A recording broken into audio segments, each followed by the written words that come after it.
Desde hace varios domingos estamos estudiando el tema de la santificación, un tema que reviste de una enorme importancia tanto para el pueblo de Dios como para todos aquellos que tienen una seria preocupación por el estado eterno de sus almas.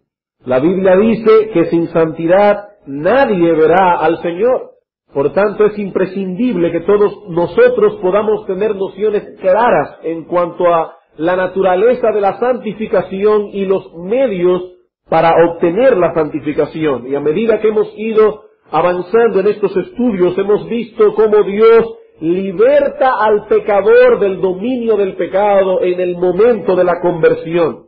Es decir, en el mismo instante en que un pecador es perdonado, aceptado por Dios, o usando una terminología teológica, es justificado. En el mismo momento en que el pecador es justificado, Dios hace simultáneamente una obra de gracia en tal persona por medio de la cual es librado del dominio del pecado. Es decir, el pecador es esclavo del pecado hasta el momento mismo de la conversión. Dice el Señor Jesucristo en Juan capítulo 8, el que hace pecado es esclavo del pecado. Sin embargo, a partir de la conversión, ese dominio del pecado es roto en nosotros. En Romanos capítulo 6, el apóstol Pablo enseña esta verdad claramente. Y esa obra de liberación que hemos llamado en estos estudios la santificación inicial. La santificación inicial, de la cual solo Dios es su autor.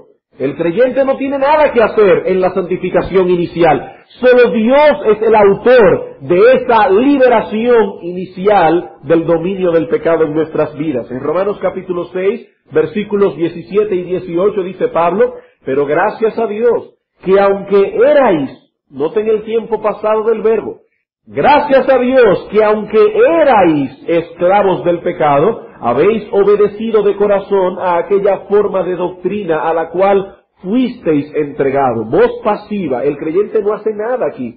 Fuisteis entregado y fuisteis, hay que suplir el verbo, libertados del pecado, viniendo a ser siervos de la justicia. Pablo dice: vosotros habéis sido libertados del pecado. Versículo 20.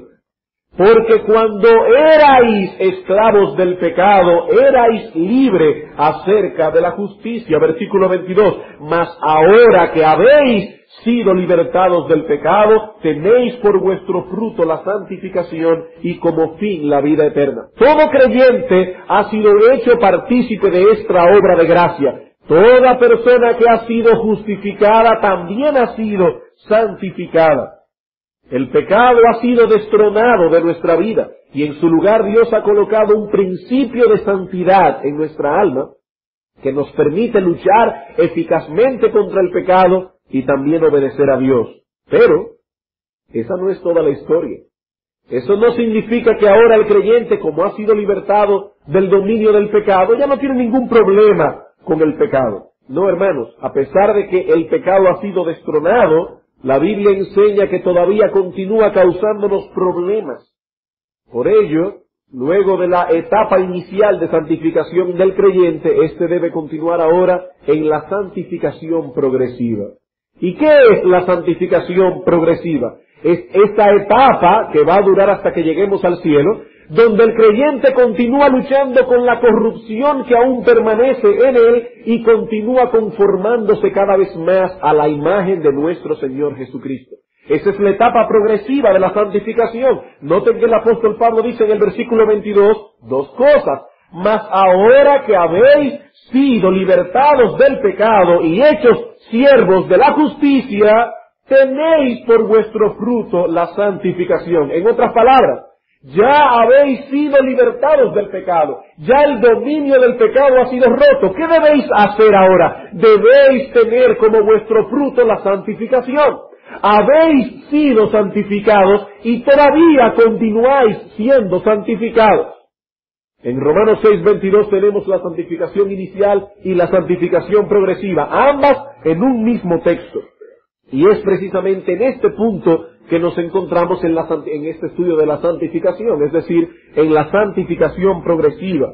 Y hemos visto que el mismo Dios que nos libró del dominio del pecado en el momento de la conversión, es el mismo que continúa obrando diariamente en nosotros para que podamos luchar contra el pecado que aún mora en nosotros y para que continuemos conformándonos a la imagen de Dios. Pero, a diferencia de la santificación inicial, esa obra de Dios en nosotros de ningún modo excluye nuestra responsabilidad. En la santificación inicial Dios es el único autor, pero en la santificación progresiva el creyente tiene responsabilidad. Es el creyente que debe perfeccionar la santidad en el temor de Dios. Segunda a los Corintios capítulo 7, versículo 1. Es el creyente que debe hacer morir lo terrenal que aún mora en él. Colosenses capítulo 3, versículo 4. Somos nosotros los que luchamos en pos de la santidad. Dios hace una obra diaria en nosotros, pero hay una responsabilidad en nosotros. Y hermanos, si el creyente no cumple a carta cabal su responsabilidad en la santificación progresiva, no podrá crecer en santificación, no podrá crecer en santidad. Ahora bien, vamos a lo que vamos a estudiar hoy en la mañana. Si de veras queremos luchar contra el pecado, hay algo que es necesario, imprescindible, fundamental, y es que nosotros tengamos una visión adecuada del pecado. Si vamos a erradicar la corrupción que aún mora en nosotros, es fundamental, necesario, imprescindible que tengamos una visión adecuada del pecado. ¿Saben qué es lo que agrava el problema del pecado en el hombre?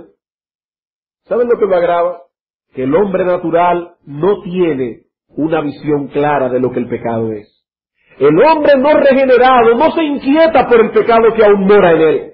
Él no ve ese problema como un problema grave. Él no cree que eso es algo que debe inquietar su alma y su corazón. Él no se intranquiliza por el pecado.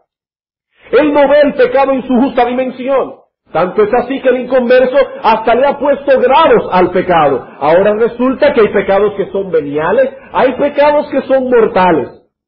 Esto ha llegado al colmo de que el inconverso incluso hasta ha clasificado las mentiras. Y hay una clasificación que es inaudita. Hay mentiras que son piadosas.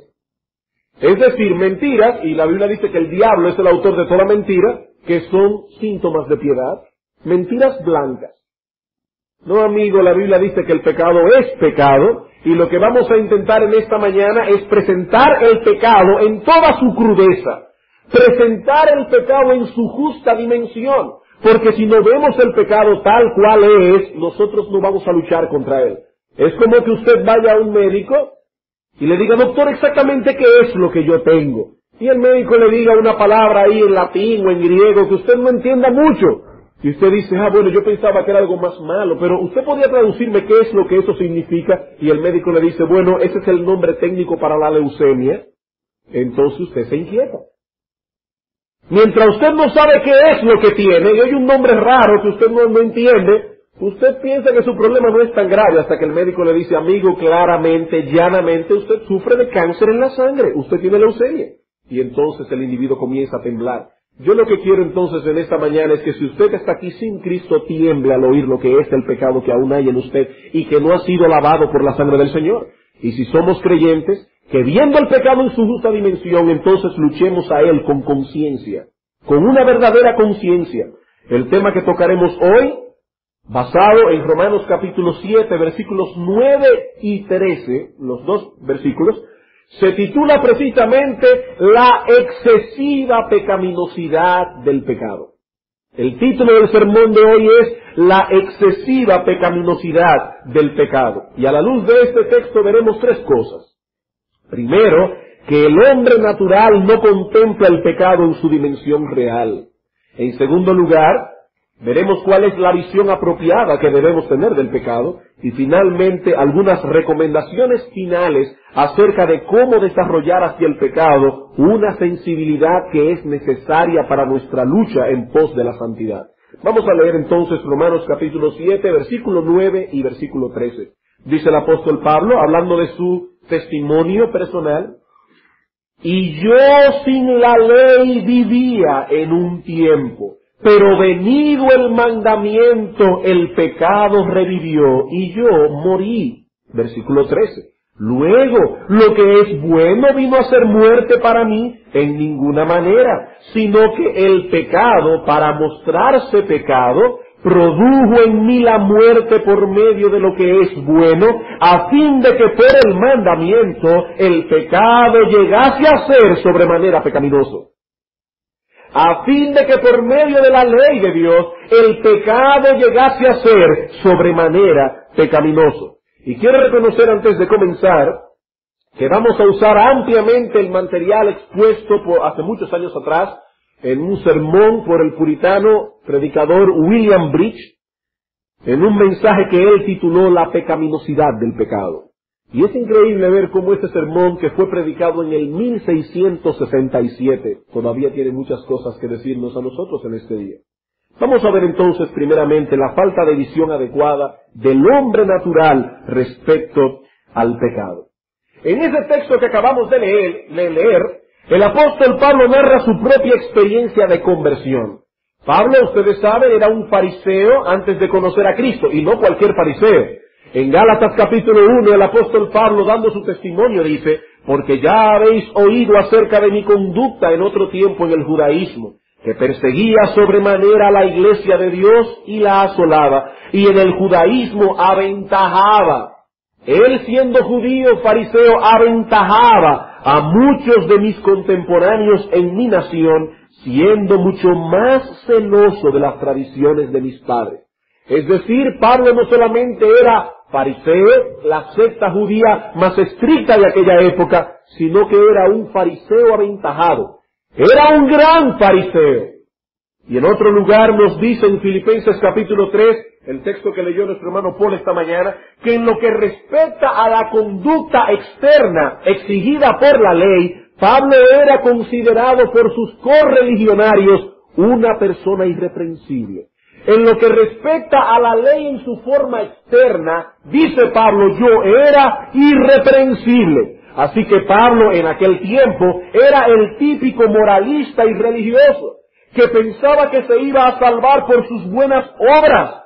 Él pensaba que su salvación estaba asegurada en base a sus méritos personales y en base a su fidelidad en el cumplimiento de sus deberes religiosos. En ese tiempo, este fariseo moralista conocía la letra de la ley. Pablo era un hombre celoso de la ley de Dios. Era un hombre que conocía la letra de la ley al dedillo y se esforzaba por vivir conforme a ella, pero en realidad la ley no era algo vivo para él. Hermanos, noten esto. El hombre que está hablando en Romanos 7 era un conocedor de la ley. Era un hombre que se esforzaba por cumplir al dedillo la letra de la ley. ¿Y saben lo que él dice con respecto a sí mismo? Versículo 9, yo sin la ley vivía en un tiempo. Y uno se pregunta, ¿y cómo es eso? ¿Cómo siendo él un fariseo dice que él vivía sin la ley?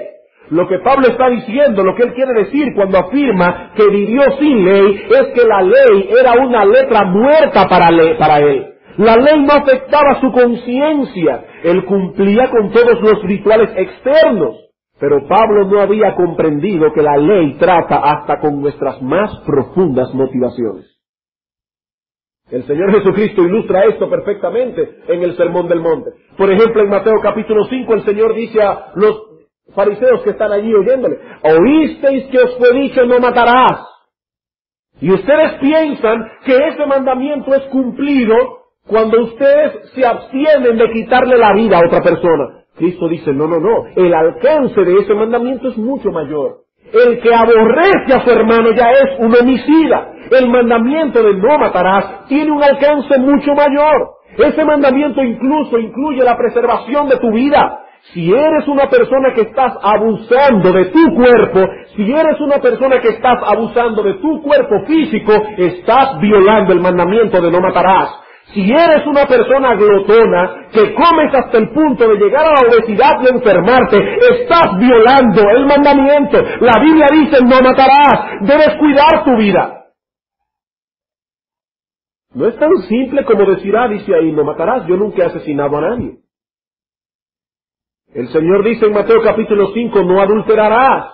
Oísteis que fue dicho, no adulterarás, pero yo os digo, cualquiera que mira a una mujer para codiciarla que no sea la suya propia, ya adulteró con ella en su corazón. Ese es el alcance real de la ley divina. Y el Señor no estaba aquí cambiando la ley, el Señor estaba interpretándola correctamente. Porque Él dice anterior a eso, yo no vine a añadir ni a quitar a la ley. Yo vine más bien a cumplirla. Por lo tanto, lo que el Señor está diciendo es que eso es lo que Dios intentaba decir en Éxodo 20, cuando dijo no adulterarás, no matarás, etcétera, etcétera. En ese tiempo en el cual Pablo conocía la ley, pero solo como letra muerta, él nos dice que vivía. Dice él, yo sin la ley vivía. Y Pablo usa esta palabra aquí en el sentido de una vida sin perturbaciones. Una vida en la cual nos sentimos complacidos de nuestras propias obras de justicia. Él vivía. Está hablando de una vida gozosa, una vida anhelante. Yo vivía sin la ley. Yo pensaba que estaba perfectamente bien. William Bridges, parafrasea las palabras de Pablo, como si éste estuviera diciendo, yo me consideraba a mí mismo como un hombre gozoso. Era animoso y feliz. Pensaba muy bien acerca de mi propia condición. Eso es lo que Pablo quiere decir cuando dice yo sin la ley vivía. Yo estaba vivo, gozando la vida. Y si alguien me preguntaba en ese momento si yo iba para el cielo, le iba a decir estoy seguro de que voy para allá. Puedo morir tranquilo. Mi conciencia no me acusa, porque la ley de Dios no era algo vivo para su conciencia. Yo sin la ley vivía. Era una letra muerta para mí. Su ceguera espiritual no le permitía percatarse de cuál era su verdadera condición delante de Dios. Él vivía en el pecado. El pecado era su hábitat, por tanto no poseía la capacidad de evaluar su condición en una forma objetiva. Encontré una ilustración fantástica para hacer entender lo que es el pecador viviendo en su pecado, y cómo el pecador, como vive en su pecado, no siente el peso del pecado. Dice un puritano, el agua no es pesada en su propio lugar, no es pesada en el río, porque ese es el lugar del agua. Un hombre puede yacer en el fondo del río con toda el agua en sus espaldas y aún así no siente el peso de esta. Yo no sé cuántos de ustedes se han bañado en un río o en una piscina. Usted puede introducirse en el fondo de la piscina. ¿Sabe la cantidad de agua que hay encima de usted en ese momento? Sin embargo, usted no siente el peso de ella. ¿Por qué? Porque en ese momento el agua está en su propio lugar. Pero, saque a ese hombre del río o de la piscina y ponga sobre sus espaldas 50 galones de agua y usted verá cómo lo aplasta ahí mismo. Es exactamente lo mismo que ocurre en el pecador viviendo en su pecado. Mientras él está viviendo en el pecado es su hábitat. Él no siente el peso del pecado en su conciencia, pero cuando viene Dios y liberta a ese hombre del dominio del pecado, lo traslada a otra esfera en el cual el pecado ya no es Señor, en el cual el pecado ya no es soberano, entonces ese hombre comienza por primera vez a sentir el peso de su pecado sobre su conciencia. Y a medida que el pecador va creciendo en gracia y alejándose del pecado, más lo acusa su conciencia de pecado. Y más capacitado está el pecador ya convertido, el pecador ya regenerado para decir, realmente yo era malo cuando era inconverso. ¿Cuánto pecado había en mi corazón? Eso fue precisamente lo que sucedió con el apóstol Pablo. Mientras la ley era letra muerta para él, él vivía. ¿Pero qué sucedió después? Dice él, yo sin la ley vivía en un tiempo, pero venido el mandamiento, el pecado revivió y entonces yo morí. ¿Qué está diciendo Pablo? Mientras la ley era letra muerta yo me sentía tranquilo, pero un buen día a Dios le plugo levantar mi conciencia a través de la ley. El mandamiento realmente alcanzó mi corazón y como señala John Murray, ya él no podía continuar descansando en su autocomplacencia. Eso es lo que él quiere decir cuando dice yo morí.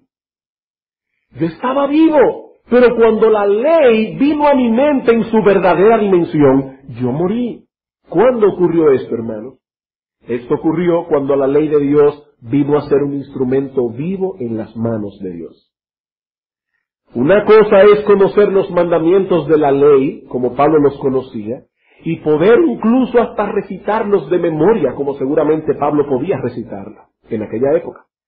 Pero es otra cosa muy distinta conocer el verdadero alcance de tales mandamientos y poder evaluarnos a nosotros mismos en una forma objetiva a la luz de la ley. Cuando el Espíritu Santo vino con poder sobre la vida de Pablo, redarguyéndole de pecado y revelándole el verdadero carácter de la ley de Dios, ¿saben lo que sucedió con este hombre religioso? ¿Saben lo que sucedió con este hombre tan seguro de su propia bondad, tan seguro de su propia justicia, que vivía complacido en sus propias buenas obras, que de repente el apóstol Pablo se desmoronó por completo? La ley de Dios lo aplastó. Versículo 13 dice él: luego lo que es bueno vino a ser muerte para mí en ninguna manera, sino que el pecado, para mostrarse tal cual era, eso es lo que significa eso, el pecado, para mostrar su pecaminosidad, produjo en mí la muerte por medio de lo que es bueno, es decir, por medio de la ley, a fin de que por medio del mandamiento el pecado llegó a ser para mí sobremanera pecaminoso. O como dice el texto griego, hiperbólicamente pecaminoso, excesivamente pecaminoso. El pecado se le mostró a Pablo por primera vez tal cual era, cuando la ley de Dios vino a ser una realidad en su conciencia. Ahora bien, hermanos, ¿qué tan malo es el pecado? Ya vemos cómo el hombre natural no percibe el pecado en su justa dimensión. Eso es lo que Pablo está diciéndonos aquí, con respecto a su vida antes de conocer a Cristo. Él estaba tranquilo, él vivía, él podía dormir como un niño. Cada vez que Pablo ponía su cabeza, después de haber matado a 5 cristianos, y se acostaba, decía: wow, Señor, gracias, qué bueno me siento, maté a 10 hoy de los que blasfeman tu nombre. Pablo se sentía tranquilo, hasta que la ley fue usada por el Espíritu Santo para golpear su conciencia. En ese momento Pablo murió y vio el pecado en su justa dimensión. ¿Y cuál es la justa dimensión del pecado? Vamos a ver esto en segundo lugar. Para contemplar el pecado en su justa dimensión, vamos a hacer 3 cosas. Primero vamos a ver las figuras que usa la Biblia para describirnos el pecado. La Biblia usa figuras bien gráficas. En segundo lugar, vamos a ver el pecado desde el punto de vista de sus consecuencias generales. Y en tercer lugar, vamos a comparar el pecado con aquellas cosas que son terribles a nuestros ojos. Y veremos que el pecado siempre es peor. Vamos a ver el pecado usando las figuras que usa la Biblia para describirlo. Dice William Bridge: la pecaminosidad del pecado puede notarse al examinar las palabras que lo denominan, en vista de que el pecado toma para sí todos los nombres de lo malo, de toda maldad. Piensa en cualquier cosa mala, el pecado es eso. Por ejemplo, ¿saben lo malo que es para un hombre estar sucio o inmundo? Sucio, harapiento, asqueroso. ¿Saben lo malo que es para el hombre estar sucio e inmundo? Pues en la Escritura el pecado es llamado suciedad y es llamado inmundicia. Por ejemplo, en Isaías capítulo 64, versículo 6, dice el profeta: si bien todos nosotros somos como suciedad y todas nuestras justicias como trapos de inmundicia. Dice el profeta, nosotros somos una suciedad. Y esas obras que nosotros creemos que son buenas, esas obras de justicia, Dios las ve como un trapo de inmundicia. ¿Y qué es un trapo de inmundicia? Bueno, esta palabra puede ser vista de 2 maneras. O el texto significa trapo de mujer menstruosa, o el texto significa esa venda que se ponían algunas personas cuando tenían una herida. Entonces ese trapo, esa venda que se ponía para supurar, para tapar la herida, se llenaba de pus y de sangre. Eso es un trapo de inmundicia. Dice Dios, eso es lo que ustedes son cuando hacen obras de justicia. Trapo de inmundicia delante de mí. Eso es el pecado. Por eso en Ezequiel capítulo 36, cuando el Señor dice, les quitaré el corazón de piedra y pondré en su lugar un corazón de carne, hablando de la regeneración, dice el profeta, y seréis limpiados de todas vuestras inmundicias. Es así como Dios ve el pecado, como algo inmundo, putrefacto, maloliente. Eso es el pecado a los ojos de Dios. Hermanos, es malo para el hombre no tener con qué cubrirse y abrigarse. Es malo, ¿verdad? Pues ¿saben cómo le llama la Biblia al pecado? Desnudez. Es muy malo para un hombre no tener con qué cubrirse. Es malo para un hombre no tener con qué abrigarse, pues la Biblia le llama al pecado desnudez. El Señor Jesucristo dice a unas personas en Apocalipsis, por tanto yo te aconsejo que de mí compres vestiduras blancas para vestirte y que no se descubra la vergüenza de tu desnudez. Desnudez, así Dios llama el pecado. Es terrible para un hombre perder la visión. Yo muchas veces me he preguntado cómo yo reaccionaría si el Señor me quitara el don de la vista. Es terrible perder la visión. ¿Saben cómo le llama la Biblia al pecado? Le llama ceguera. En una ocasión el Señor Jesucristo dijo de los fariseos, ellos son ciegos, guías de ciegos. ¿Y saben lo que causaba la ceguera de estos fariseos? No era catarata, era que eran pecadores. El pecado es ceguera, de acuerdo a la palabra de Dios. Es algo terrible llegar a un estado de locura o llegar a estar fuera de sí. En todos los pueblos siempre hay un loco en un parque. Y yo recuerdo cuando yo era niño el terror que uno le tenía a un loco. Estar loco es algo terrible, estar fuera de sí. Pues ¿saben cómo le llama la Biblia al pecado? Le llama locura. El pecado es estar fuera de sí. Por ejemplo, en el Salmo 85:8 dice, escucharé lo que hablará Jehová Dios, porque hablará paz a su pueblo, para que no se vuelvan a la locura. Y cuando el hijo pródigo estaba viviendo en su pecado, dice la Escritura, y volviendo en sí, dijo, ¿cuántos jornaleros en casa de mi padre tienen abundancia de pan y yo aquí perezco de hambre? Mientras él estaba en pecado, él estaba fuera de sí. Él estaba loco. Él estaba mal de la cabeza. El pecado es locura. Pero ninguna de estas figuras es tan siniestra como la figura de la muerte. Y dice la Biblia de los pecadores que están muertos en sus delitos y pecados. Así que la Escritura compara el pecado con la suciedad, la inmundicia, la desnudez, la ceguera, la locura y la muerte. Y a pesar de que son figuras terribles, alguien ha dicho muy acertadamente que no hay ninguna palabra que pueda abarcar la maldad del pecado. Por eso es que cuando Pablo pudo contemplar el pecado bajo el peso de la ley divina sobre él, dice que el pecado llegó a ser sobremanera pecaminoso. Y la palabra griega que usa ahí es upérbolen, de donde viene nuestra palabra hiperbólico. Excesivo, en gran manera pecaminoso. Vamos a ver el pecado visto desde el punto de vista de sus consecuencias. No solamente desde el punto de vista de las figuras que usa la Biblia, sino también de sus consecuencias. Hermanos, ¿no es acaso el pecado aquello que nos separa de Dios? Lo único que separa al hombre de Dios es el pecado. El profeta Isaías dice en Isaías 59:2, vuestras iniquidades han hecho división entre vosotros y vuestro Dios. Y si el pecado nos separa de aquel que es la suma de todo bien y de toda bondad, es porque debe ser algo en gran manera perverso, ¿verdad que sí?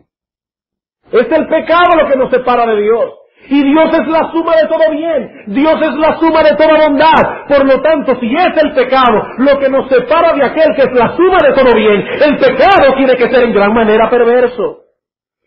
Hermanos, ¿acaso no fue por nuestros pecados que el Hijo de Dios tuvo que hacerse hombre y sufrir los horrores de la muerte y muerte de cruz, como dice la Biblia?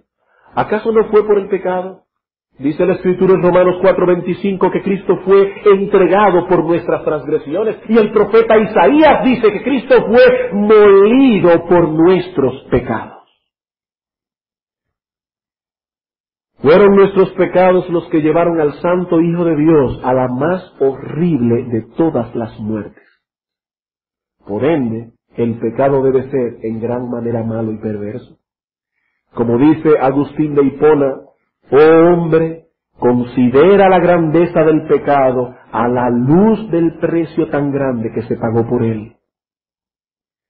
Miren a ver si el pecado es algo excesivamente grave, algo infinitamente perverso, que sólo el infinito Hijo de Dios pudo pagar el precio que costaba. Por otra parte, es el pecado y no ninguna otra cosa la que deterioró y manchó la imagen de Dios en nosotros. Es el pecado. El hombre fue creado a la imagen de Dios en justicia y santidad y verdad. Pero desde que el pecado llegó a la vida del primer hombre, el pecado manchó, deterioró la imagen de Dios en nosotros. Dice Romanos capítulo 3, versículo 22 al 23, no hay diferencia por cuanto todos pecaron y están destituidos de la gloria de Dios. Algunas personas piensan que ese texto lo que significa es que como hemos pecado no podemos entrar a la gloria de Dios. Y aunque eso es verdad, eso no es lo que el texto significa. Cuando el apóstol Pablo dice, hemos pecado y nos hemos quedado cortos de la gloria de Dios, lo que está diciendo es, ya no alcanzamos la medida de la gloria de Dios, nos hemos quedado cortos, la imagen de Dios en nosotros quedó manchada, deteriorada por causa del pecado. Y si eso es así, el pecado tiene que ser excesivamente perverso. Deterioró la imagen de Dios en nosotros. Hermanos, es el pecado y no ninguna otra cosa lo que mantiene ardiendo por la eternidad las llamas del infierno. ¿Saben por qué el pecado no se apagará nunca jamás? Porque los que están en el infierno ya no serán limpiados de sus pecados. Y mientras el pecado continúe morando en el gusano que no muere, el fuego nunca se apagará. El pecado es lo que mantiene por la eternidad las llamas del infierno ardiendo. Como dice un puritano, el pecado es el combustible del infierno. Sin el pecado, las llamas del infierno se extinguen. El pecado es el azufre que enciende el fuego infernal para siempre. Qué grave es el pecado. El pecado es el azufre que enciende el fuego infernal por los siglos de los siglos. Hermanos, es por causa del pecado que toda la creación quedó sumida en maldición, por causa del pecado. Y en un daño tan irreparable que Dios no tiene otra solución que la de destruir por completo esta tierra y estos cielos y crear cielos nuevos y tierra nueva en los cuales more la justicia. Es tan grave lo que causó el pecado en la creación y en el universo completo que Dios va a tener que pasar el universo y el cielo y la tierra por fuego, destruirlos completamente y hacerlos de nuevo. Ya no queda otra solución. El pecado manchó la creación de Dios hasta sus mismos cimientos. Y si alguien no ha quedado aún lo suficientemente convencido de que el pecado es excesivamente pecaminoso, yo quiero ver el pecado ahora en tercer lugar, en comparación con aquellas cosas que nosotros consideramos terribles, y veremos que el pecado siempre es peor. Por ejemplo, comparemos el pecado con las aflicciones, de las cuales vamos a hablar esta tarde más extensamente. Comparemos el pecado con las aflicciones, y veremos que por más grande que éstas sean, nunca serán peores que el más pequeño de los pecados. A usted le puede suceder lo mismo que le pasó a Job. Perder en un día todas sus posesiones, perder en un día todos sus criados, que se le mueran en un día sus 10 hijos, como le sucedió a Job. Y los que se están quejando por la fila de gasolina, yo les recomiendo que lean a Job. Usted puede pasar por todas esas desgracias en un solo día y todavía esa aflicción es muchísimo más pequeña que el más pequeño de todos sus pecados. Por ejemplo, por más grande que sea una aflicción, nunca contamina al hombre, nunca. No importa cuán grande sea una aflicción, nunca contamina al hombre por una razón muy sencilla. La aflicción viene de fuera, no de dentro. ¿Y sabe qué dice la Escritura? Nada hay fuera del hombre que entre en él que le pueda contaminar. Nada. Pero lo que sale de él, eso es lo que contamina al hombre. Marcos 7:15. Nada hay que venga de fuera del hombre que lo pueda contaminar. Y las aflicciones vienen de afuera. Sin embargo, no importa cuán pequeño nuestros ojos sea un pecado, tal pequeñez contamina nuestra alma. Y que el pecado es peor que las aflicciones. Por otro lado, la Escritura enseña que Dios es el autor de las aflicciones. Oiga bien, hermano, y lo veremos esta noche con más detalles, Dios es el autor de las aflicciones, no importa cuán grande esta puede ser. Así que cuando te quedas en medio de la aflicción, estás maldiciendo a Dios. Cuando Dios le dijo a Satanás, ¿tú has considerado a mi siervo Job? Satanás dice, oh, pero claro, ¿y cómo él no va a ser fiel a ti con todas las bendiciones que tú le has dado? Pero aflígelo, dice Satanás, y verás si Job no te maldice en tu misma cara. ¿Estaba pensando Satanás que Job llegaría al punto de maldecir abiertamente a Dios? Por supuesto que no. Pero Satanás sabía que si Job llegaba a quejarse y a decir, ¿pero qué es lo que Dios está haciendo conmigo? Job estaba en realidad maldiciendo a Dios. Dios es el autor de las aflicciones. Pero hermanos, Dios no es autor de pecados. Dios es autor de las aflicciones por más grandes que éstas puedan ser. Pero no importa cuán pequeño sea un pecado, Dios no fue el autor de él. Así que no importa cuán grande sea una aflicción, esta nunca va en contra de Dios. Nunca. Pero Dios es contrario a todo tipo de pecado. Y todo tipo de pecado es una afrenta contra Dios. Por eso dice Thomas Watson una frase que a mí me impacta fuertemente. Thomas Watson dice que todo pecado es un intento de deicidio. ¿Saben lo que es un deicidio? Tratar de asesinar a Dios. Eso es el pecado. Es un intento de deicidio. Es un intento de asesinato a Dios. Yo quisiera que Dios no hubiera estado ahí, que Dios no hubiera dado esta orden, porque yo quiero hacer lo que Dios está prohibiendo. Y todo pecado es un intento de asesinato a Dios, dice Thomas Watson. Pero nunca las aflicciones, nunca las aflicciones. Por otra parte, hermanos, las aflicciones son muchas veces la envoltura en la cual Dios trae a nuestras vidas muchas bendiciones, como veremos esta tarde. Muchas bendiciones vienen a nuestras vidas en la envoltura de la aflicción. Pero ¿qué dice la Biblia con respecto al pecado? Dice la Biblia, maldito todo aquel que no permaneciere en todas las cosas escritas en el libro de la ley para hacerlas.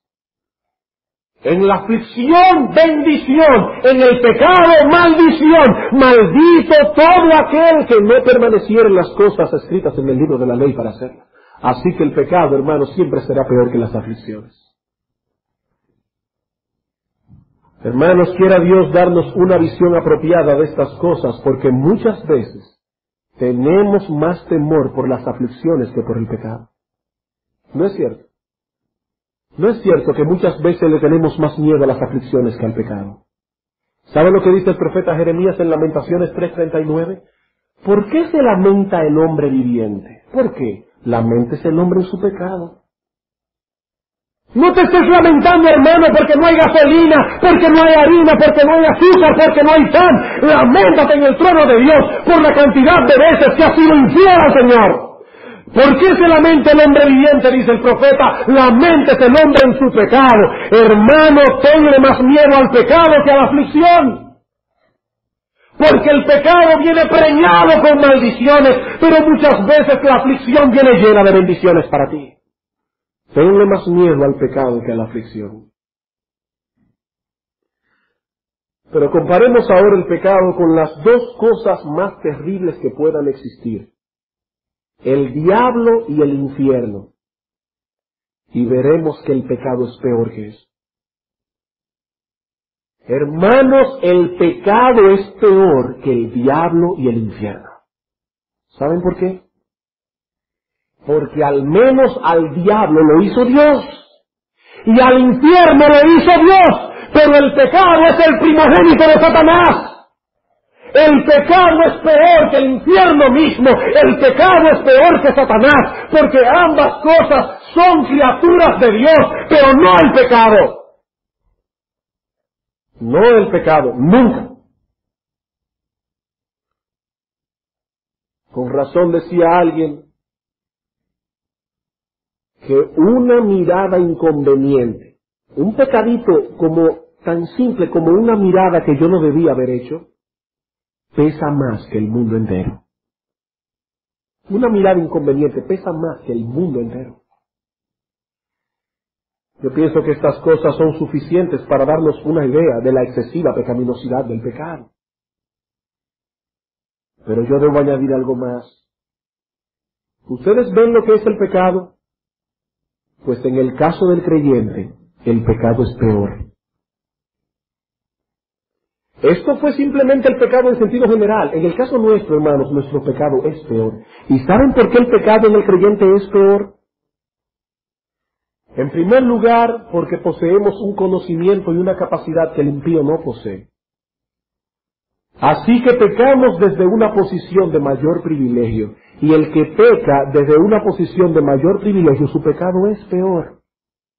Su pecado es peor. El pecado nuestro es peor que el pecado del impío. Porque nosotros tenemos un conocimiento que el impío no posee. Y Dios, a través de la santificación inicial, nos ha libertado del dominio del pecado. Nosotros tenemos una capacidad que el impío no posee para luchar contra el pecado. Nuestro pecado es peor. En segundo lugar, porque nuestro pecado deshonra a Dios más que el pecado del inconverso. Hermanos, ¿cuántos corazones de impíos han sido endurecidos por los pecados del pueblo de Dios? Cuando ven a una persona y dice, pero yo creía que fulano de tal era creyente. ¿Y cómo es posible que esa persona pueda hablarle con ese tono a su mujer? ¿O cómo es posible que esa mujer pueda hablarle en ese tono a su marido? ¿O cómo es posible que reaccionen de esa manera ante las cosas que suceden a nuestro alrededor? Yo pensaba que era cristiana o que era cristiano. El pecado del creyente tiene consecuencias peores que el pecado de los inconversos. En tercer lugar, es peor el nuestro porque nuestros pecados son totalmente contrarios a lo que profesamos. Y cuando una persona peca contra lo que profesa, su pecado es peor. Hermanos, ¿qué es peor?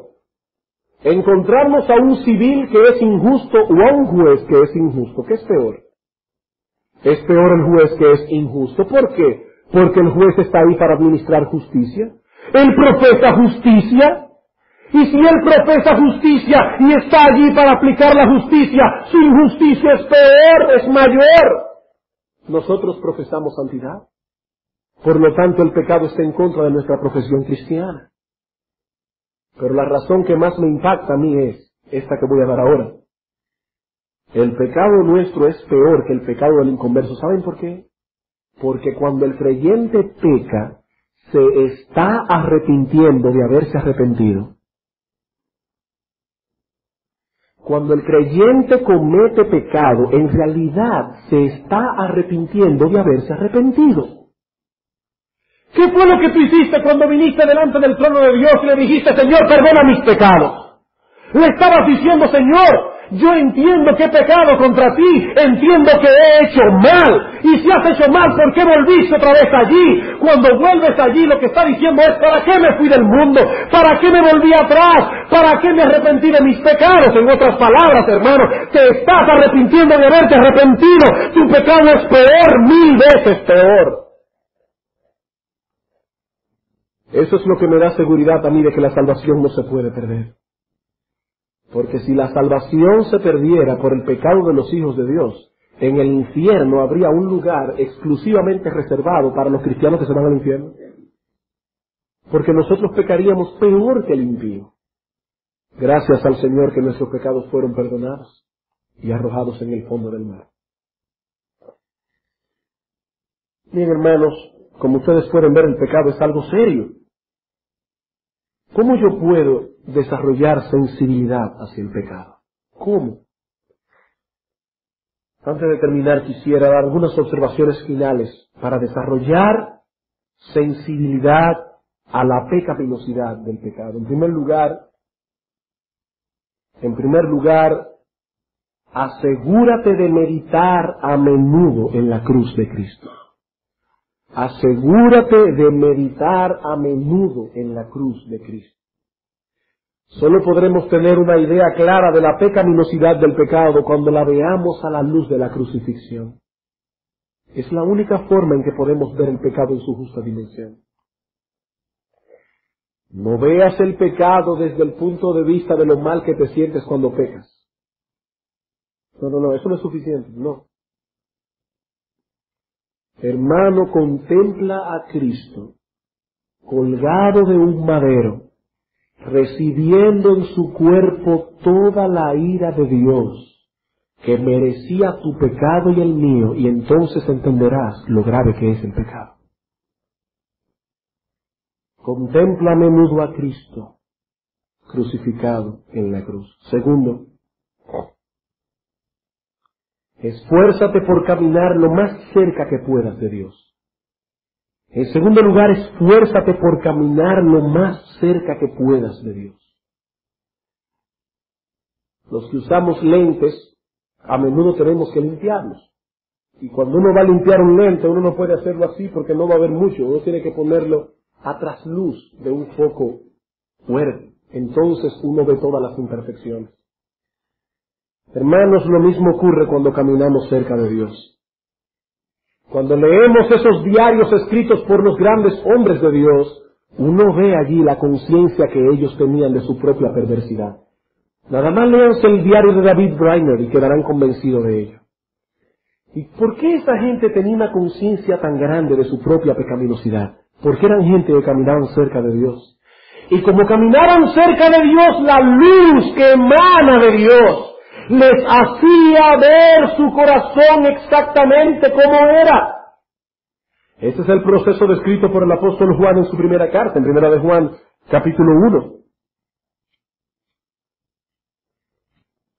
A medida que el creyente va avanzando en su vida cristiana, comienza a ver cosas que antes no veía. Y dice, oh, con cuánta facilidad hacía yo esto y aquello, pero ahora me doy cuenta que es pecado delante de Dios. En primera de Juan, capítulo 1, versículo 5 en adelante, dice, este es el mensaje que hemos oído de él y os anunciamos. Dios es luz y no hay ningunas tinieblas en él. Si decimos que tenemos comunión con él y andamos en tinieblas, mentimos y no practicamos la verdad. Pero si andamos en luz como él está en luz, tenemos comunión unos con otros y la sangre de Jesucristo, su Hijo, nos limpia de todo pecado. Dice Juan, Dios es luz. El que dice que conoce a Dios debe andar cerca de Dios, debe andar en luz. Pero ¿qué sucede cuando el creyente anda en luz? Que al andar en luz descubre cuáles son sus pecados. Al descubrir cuáles son sus pecados, los confiesa, versículo 9. Si confesamos nuestros pecados, Él es fiel y justo para perdonar nuestros pecados y limpiarnos de toda maldad. ¿Qué ocurre cuando Dios nos limpia de toda maldad? Que entonces caminamos más cerca de Dios. Y al estar más cerca de Dios, recibimos más luz. Y al recibir más luz, entonces vemos cosas de las cuales no nos habíamos percatado antes. Entonces vamos a Dios, confesamos nuestra falta, Él perdona nuestros pecados, nos limpia de iniquidad y el proceso comienza otra vez. Estamos más cerca de Dios, más luz, más visión del pecado y así sucesivamente. ¿Quieres tú ser sensible al pecado? Esfuérzate por caminar lo más cerca que puedas de Dios. Tercero, medita constantemente en la ley de Dios, no solo en la mera letra de ella, sino también en sus implicaciones. Y entonces el Espíritu Santo usará esa revelación del carácter de Dios para darte más conciencia de lo que Dios espera de ti. Yo recuerdo la primera vez que yo entendí lo que significa el mandamiento, no tomarás el nombre de Dios en vano. Hace muchos años atrás, quizás muchos de ustedes no estaban aquí para esa época, estábamos dando unos estudios acerca de la ley divina. Y cuando comenzamos a estudiar ese mandamiento, y yo comencé a entender lo que significa no tomarás el nombre de Dios en vano. Qué fuerte fue, qué fuerte. Hermanos, dice la Biblia, por ejemplo, usando ese texto como un ejemplo, no tomarás el nombre de Dios en vano. Cada vez que tú dices, ay Señor, o ay Dios mío, por cualquier tontería, estás siendo reo de culpa por estar violando el nombre de Dios. Y cuando el creyente comienza a meterse en la ley y comienza a ver las implicaciones de la ley, como digo aquí, no como una mera letra, sino viéndola en su verdadera dimensión, entonces el Espíritu Santo usa eso para hacernos sensibles al pecado. Y por último, dedícate a la práctica regular de autoexamen. Dedícate a la práctica regular de autoexamen. No para caer en introspección, son dos cosas muy diferentes, ser introspectivo y ser autoexaminador. Introspectivo es una persona que está todo el tiempo, cada segundo, ¿por qué yo habré hecho esto? ¿Por qué me habré puesto esa ropa? ¿Por qué habré ido por allí, no por allí? ¿Por qué? ¿Por qué? Es una persona que coge su alma y la pone en un plato y la diseca y la pone en un microscopio y está todo el tiempo allí analizando. Eso es introspección, eso es morboso, eso es malo. Eso hunde al hombre y a la mujer en desesperación. Pero hermanos, regularmente tenemos que ir delante del trono de Dios y usando las palabras del salmista en el Salmo 139, decir, examíname, oh Dios, y ve si hay en mí camino de perversidad y guíame por la senda de rectitud. Señor, yo quiero ver mi pecado. ¿Hay algo en este día que yo no te he confesado a ti? ¿Alguna actitud que debo cambiar? ¿Algún pecado del cual debo arrepentirme? ¿Y sabe lo que sucede, hermano, cuando haces eso? Que al arrepentirte del pecado te alejas de él. Y al alejarte del pecado eres más sensible a él. Mientras más cerca está un hombre al pecado, más duro es su corazón. Más duro es su corazón. Por eso mientras más se aleja del pecado, más sensible y tierno se vuelve el corazón. Ocurre como esta gente que vive en esos barrios, donde delante de la casa pasa agua maloliente, así de esa agua que está ya abombada porque está putrefacta. Y llegan las personas de fuera y dicen, ¿cómo esta gente puede vivir en este ambiente? Ellos están acostumbrados a vivir ahí, ese mal olor no les molesta. Pero tome a uno de esos niños que viven en ese barrio y lléveselo unos cuantos años fuera de allí. Y póngala a vivir en una comunidad decente, limpia, olorosa. Y después usted lo acerca a ese lugar. Y usted verá cómo sentirá repugnancia de aquel sitio donde él estaba acostumbrado a vivir. Eso pasa con el pecado. Por eso debemos, hermanos, examinarnos regularmente. Regularmente. Señor, ¿hay algún pecado que yo debo confesar delante de ti? Y de ese modo podrás ser sensible al pecado. No debemos terminar sin dar una nota de advertencia. Así que van a aguantar un poquitico esto, pero yo prefiero que ustedes aguanten calor y no que se vayan con una conciencia torturada. Hermanos, nunca debemos mirar el pecado sin mirar al mismo tiempo a Cristo. Porque en esta mañana hemos estado mirando el pecado. Y me imagino que alguno debe estar sintiéndose, como yo me sentí preparando el mensaje yo me sentí asfixiado. Y si yo me sentí asfixiado, espero que alguno de ustedes se haya sentido igual. Pero no debemos mirar al pecado sin mirar al mismo tiempo a Cristo. Como tampoco debemos mirar a Cristo sin mirar al mismo tiempo el pecado. El que mira el pecado sin mirar a Cristo se hunde en desesperación. Pero el que mira a Cristo sin mirar el pecado cae en presunción. Por lo tanto debemos tener las dos cosas. Debemos mirar a Cristo y debemos mirar el pecado. Si eres realmente creyente, no solo debes tener una clara visión del pecado, sino que debes también por esforzarte por obtener una comprensión adecuada de lo que significa la justificación por la fe. Debes esforzarte por obtener una comprensión adecuada de lo que significa la justificación por la fe. Entender que todos nuestros pecados fueron perdonados en Cristo. Ambas cosas deben estar allí. Dice Bridges, no permitas que el sentido de pecado apague tu gozo por el perdón, y no permitas que tu gozo por el perdón oscurezca tu visión del pecado. Voy a repetir eso otra vez. No permitas que el sentido de pecado apague tu gozo por haber sido perdonado, pero tampoco permitas que tu gozo por el perdón oscurezca tu visión por el pecado. Ambas cosas deben estar allí. Y si aún no eres creyente y estás aquí en esta mañana escuchando estas cosas, amigo, yo espero que el Espíritu Santo use estas cosas que has oído para darte convicción de pecado.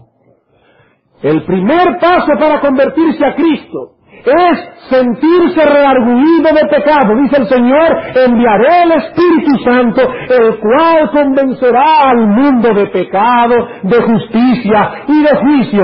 Nadie va al médico cuando se siente perfectamente bien de salud. Nadie va a Cristo a buscarlo como Salvador cuando se siente que no tiene nada de lo cual tiene que ser salvado.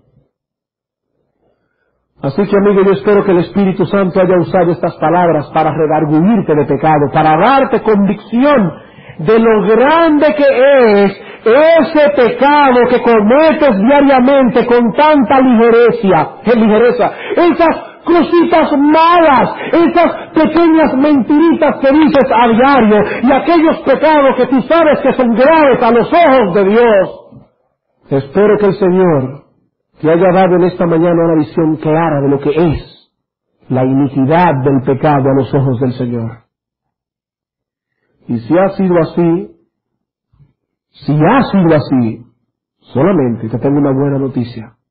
Pero solo si ha sido así, si te sientes convicto de pecado, si sientes como Pablo que tu conciencia no soporta el peso de tu maldad, si es así, te tengo una buena noticia, y es que nuestro Señor Jesucristo vino al mundo a pagar la deuda por el pecado, y solamente con arrepentirte de ellos, huir completamente de tu propia justicia, entender que no tienes absolutamente nada por ti mismo que te merezca aceptación delante del Señor, y desnudo y como un miserable vas delante de tu trono y le dices, Dios, perdona mi maldad, perdona mi pecado. Dice la Biblia que en ese instante Dios limpia y purifica toda tu maldad desde ese momento y hasta la eternidad. Cristo vino al mundo, dice la Biblia, para limpiarnos de toda iniquidad. Y la sangre de Jesucristo, su Hijo, nos limpia de todo pecado. Si sientes el peso de tu maldad sobre tu conciencia en esta mañana, amigo, hay una sola ciudad de refugio en la cual puedes esconderte, el Señor. ¿Y qué tengo que hacer? Lo único que tienes que hacer es creer. Lo único que tienes que hacer es creer. Pero ¿sabes una cosa? La fe no es natural al hombre. La fe es un regalo de Dios. Por tanto, lo que tienes que hacer es clamar misericordia. Clamar misericordia y decirle al Señor, como dijo una vez un hombre a Cristo, Señor, ayuda mi incredulidad. Ayuda mi incredulidad. Vamos a orar. Qué bueno, señores, para nosotros poder contemplar la excesiva pecaminosidad del pecado, pero afianzados en la promesa de que tu Hijo Jesucristo nos ha purificado por completo. Oh Señor, pero no permitas que el gozo de haber sido perdonados nos lleve hasta un punto de ser insensibles al pecado. Yo te pido por nosotros, los creyentes que están en esta congregación en esta mañana, que tu Santo Espíritu nos haga sensibles al pecado, para que podamos luchar con conciencia contra esas corrupciones que aún moran en nosotros. Y para los que están aquí sin Cristo, oh Señor, recibiendo ahora el peso sobre sus conciencias de toda la maldad acumulada durante años. Te suplico, Padre, que tú repartas fe y arrepentimiento por gracia, y que, como oráramos hace un momento cuando empezamos esta prédica, que se haga manifiesto que tu brazo de salvación no se ha acortado. Bendícenos, oh Señor, y prepáranos para venir esta tarde a seguir oyendo palabra tuya. Te lo suplicamos en Jesús. Amén.